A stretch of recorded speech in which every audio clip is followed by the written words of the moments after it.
Padri. Naam mwanangu. Mimi padri nimekuja hapa kutubu dhambi zangu kwa kweli. Karibu sana. Nina machule mengi kama binadamu. Naelewa. Na mengi najua kwamba nakosea vitu vingine vinatokea tu. Padri, naungama mbele yako kwa kweli. Amina. Naungama mbele yako, naungama mbele ya Mungu. Zifuatazo ni dhambi zangu ambazo nimefanya mimi kama choga.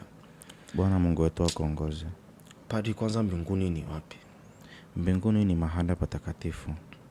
Mahala ndio chimbuko la malaika na viumbe wote waliumbwa na Mungu. Padri, mimi nisha kumwambia mama msianye mbingu kwa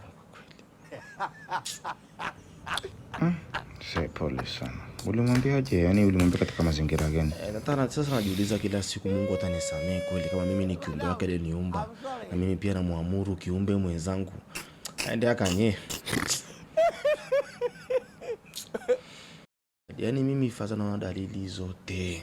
Yaani nikikaa hivi mwenyewe ningekaa nikitulia hivi. Hiyo siku ndio parapanda hapo inapiga hapo yenyewe ni gani? Wala hata sikimbia, watu watakimbia sita watakuwa watasaga meno, mimi hata nitakuwa najua tu kwamba hapa yenyewe hapa ni gani. Wala hata situ, yani mimi nitakuwa tu nimekaa tu pale nasubiria tu baba na hapa yenyewe hapa fiada yenyewe ni gani? Sababu padri, hivi padri umeshawahi kukanyaga moto bahati mbaya?